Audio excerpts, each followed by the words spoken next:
I know deep up my feelings for you. Watch. Now good people, now welcome back to Reality Latest Gist. Welcome back to your number one channel for latest news on politics and many other cocoa with the sup for this our green country, so we be Nigeria.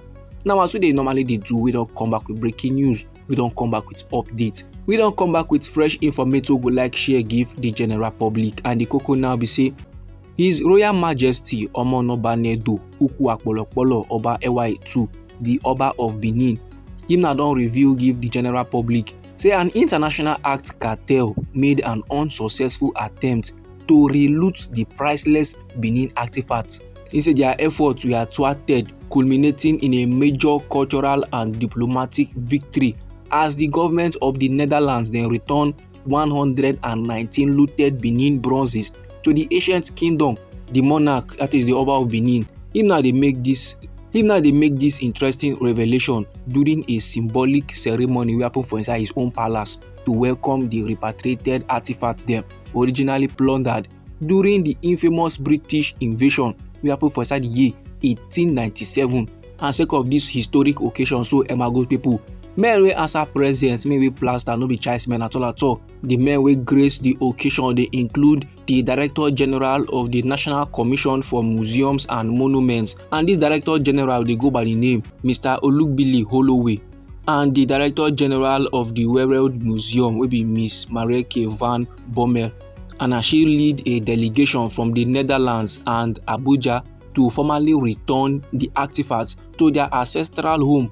And now, according to His Royal Majesty Omonoba Nedo Uku Akpolokpolo Oba RI0USLY, the Oba of Benin, the return of the artifacts them was made possible through sustained advocacy by the Benin Royal Court, along with formal diplomatic engagement by the Nigerian government, the Dutch authorities through their Ministry of Education, Culture and Science. They can sign the transfer agreement facilitated by Minister Bùrst and Mr. RI0USLY, will be the Director General of the National Commission for Museums and Monuments. And no be lie, my good people, this artifact will return back to his homeland. So he officially touched down on Wednesday, will be the 18th day of June for this year, so will be 2025. And sake of the return, widespread jubilation just plaster across the kingdom. And also, the Oba of Benin will be Oba RI0USLY. He na can express deep gratitude. He na can give God Almighty the thanks and every level, plus our President Bola Ahmed Tinubu and even Governor Monday Ukpebulu of the state for standing firm to ensure the artifacts were returned through the proper channels and not diverted through illicit or political means. The Nigerian can give the general public say groups they ground for our nation Nigeria, and this group so their backbone they come from an international cartel. That is this group wey dey for our nation Nigeria, then get backup, then get support from an international cartel, and their plan, that is them be they conspire to reloot the artifacts we just newly land his ancestral home, and them now can hatch a strategy to steal the treasures again, but last them fail.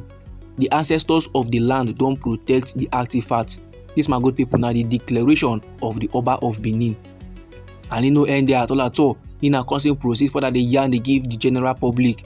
Say men have been trying to extinguish the spirit and morale of Benin people, but the people of this great kingdom don't remain very much bold. They don't remain brave and courageous, even after the tragedy we play for the year 1897. And then the monarch now can draw here the summer warning against contemporary political interests that may seek to undermine the cultural dignity of Benin people. Now, according to how talk take aside from the monarch mouth, he said men must not allow partisan politics to diminish our heritage. And in the give thanks to Governor Monday Ukpebulu of the state, man wey dey ably represented by the secretary to the state government to be Musa Ekilo, and they give them thanks for joining them in this historic celebration. And also, my good people, the Oba of Benin, Oba RI0USLY, he no hold back at all as in the praise the Director General of the National Commission for Museums and Monuments to be Mr. RI0USLY. And the reason why the Oba they praised Mr. RI0USLY so na sake of the man dedicated role in the repatriation process. In the yarn, Say the effort wey Mr. Holloway now don plaster in making sure that the artifact come back home is very much different from the effort wey im predecessors don make so far.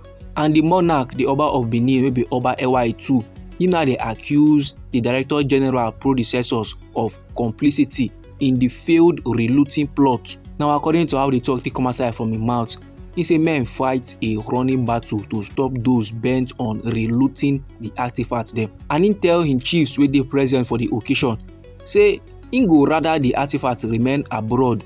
That is, e better say make the artifact just dey where im dey before for inside Netherlands than to say the thing come back to his ancestral home and men come reloot am again.